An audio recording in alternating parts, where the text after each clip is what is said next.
വിശുദ്ധ യോഹന്നാൻ എഴുതിയ സുവിശേഷം അധ്യായം 8 വാക്യങ്ങൾ 39 മുതൽ 47 വരെ.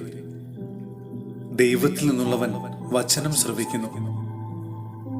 അവർ ഈശോയോട് പറഞ്ഞു, അബ്രഹാമാണ് ഞങ്ങളുടെ പിതാവ്.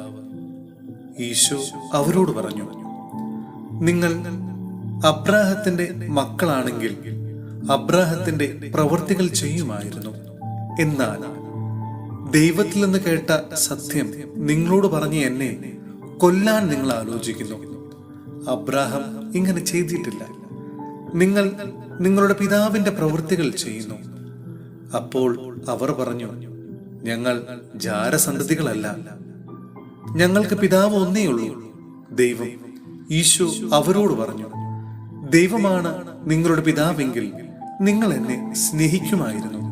കാരണം ഞാൻ ദൈവത്തിൽ നിന്നാണ് വന്നിരിക്കുന്നത്. ഞാൻ സ്വമേധയാ വന്നതല്ല, അവിടുന്ന് എന്നെ അയച്ചതാണ്. ഞാൻ പറയുന്നത് എന്തുകൊണ്ട് നിങ്ങൾ ഗ്രഹിക്കുന്നില്ല? എന്റെ വചനം ശ്രവിക്കാൻ നിങ്ങൾക്ക് കഴിവില്ലാത്തത് കൊണ്ട് തന്നെ. നിങ്ങൾ നിങ്ങളുടെ പിതാവായ പിശാചിൽ നിന്നുള്ളവരാണ്. നിങ്ങളുടെ പിതാവിന്റെ ഇഷ്ടമനുസരിച്ച് പ്രവർത്തിക്കാൻ നിങ്ങൾ ആഗ്രഹിക്കുന്നു. അവനാകട്ടെ ആദ്യം മുതൽ കൊലപാതകിയാണ്. അവൻ ഒരിക്കലും സത്യത്തിൽ നിലനിന്നിട്ടില്ല. എന്തെന്നാൽ അവനിൽ സത്യമില്ല. കള്ളം പറയുമ്പോൾ സ്വന്തം സ്വഭാവം അനുസരിച്ച് തന്നെയാണ് അവൻ സംസാരിക്കുന്നത്.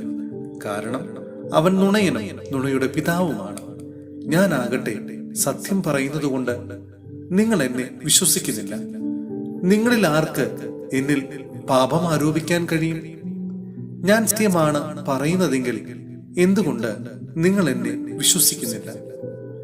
ദൈവത്തിൽ നിന്നുള്ളവൻ ദൈവത്തിന്റെ വാക്കുകൾ ശ്രവിക്കുന്നു. നിങ്ങൾ ദൈവത്തിൽ നിന്നുള്ളവരല്ല, അതുകൊണ്ട് നിങ്ങൾ അവ ശ്രവിക്കുന്നില്ല. സഹോദരരെ, വിശുദ്ധ യോഹന്നാൻ ശ്ലീഹ എഴുതിയ 1-ാം ലേഖനം അധ്യായം 5 വാക്യങ്ങൾ 13 മുതൽ 21 വരെ. ദൈവത്തിൽ നിന്ന് ജനിച്ചവൻ പാപം ചെയ്യുന്നില്ല. ഞാൻ ഇവയെല്ലാം എഴുതിയത് ദൈവപുത്രന്റെ നാമത്തിൽ വിശ്വസിക്കുന്ന നിങ്ങൾക്ക് നിത്യജീവനുണ്ട് എന്ന് നിങ്ങൾ അറിയേണ്ടതിനാണ്. അവന്റെ ഇഷ്ടത്തിനനുസൃതമായി എന്തെങ്കിലും നാം ചോദിച്ചാൽ അവിടുന്ന് കേൾക്കുമെന്നതാണ് നമുക്ക് അവനിലുള്ള ഉറപ്പ്. നാം ചോദിക്കുന്നതെല്ലാം അവിടുന്ന് കേൾക്കുന്നെന്ന് നമുക്കറിയാമെങ്കിൽ നാം ചോദിച്ചവ കിട്ടിക്കഴിഞ്ഞു എന്ന് നമുക്കറിയാം. മരണത്തിലേക്ക് നയിക്കാത്ത പാപം സഹോദരൻ ചെയ്യുന്നത് ഒരുവൻ കണ്ടാൽ അവൻ പ്രാർത്ഥിക്കട്ടെ, അവന് ദൈവം ജീവൻ നൽകും. മരണത്തിലേക്ക് നയിക്കാത്ത പാപം ചെയ്യുന്നവർക്ക് മാത്രമാണിത്. മരണത്തിലേക്ക് നയിക്കുന്ന പാപമുണ്ട്, അതേപറ്റിയല്ല പ്രാർത്ഥിക്കണമെന്ന് ഞാൻ പറയുന്നത്.